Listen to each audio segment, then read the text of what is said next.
Today we are so honored to be able to recognize the work of so many incredible abolitionists here in the state of New Jersey who are steadfast in their commitment to anti-trafficking efforts. It was over 150 years ago that President Abraham Lincoln issued the Emancipation Proclamation, declaring all persons held as slaves to be forever free.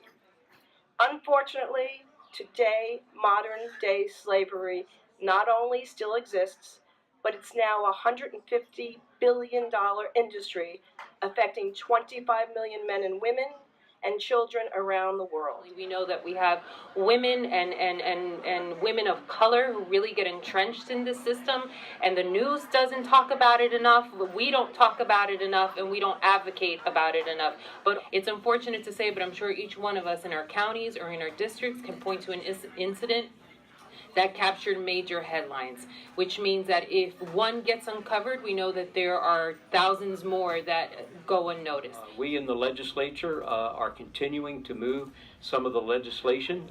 For example, the school pilot program, heightening awareness there and identifying the potential victims. That's gone through the Assembly. The Senator is heading that through the Senate. And also your Human Trafficking Commission, the supplemental appropriation for $100,000.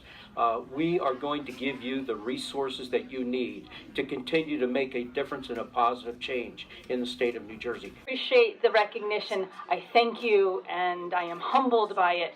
But the reality is that you all deserve to be part of this. And thank you for all the work that you do, and keep doing the work that you do. Let's not stop. Let's not stop talking about this issue.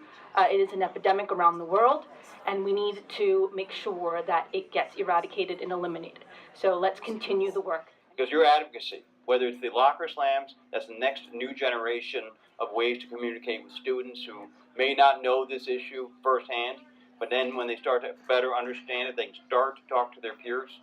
Because that peer-to-peer communication is the most strongest bond that you can have. When somebody asks a question, because we've got to make sure this is an issue that people talk about, that they understand, that it's able to permeate the schools, and that it's able to permeate households. There's not a zip code in this state that is protected from this pernicious activity. Together we can make that. We have made a start. But together going forward, you and we will make the difference for the generations to come. So I always want to thank the coalition because you've really shown a spotlight. You've made a difference. This has made New Jersey a national leader because of your efforts. Thank you.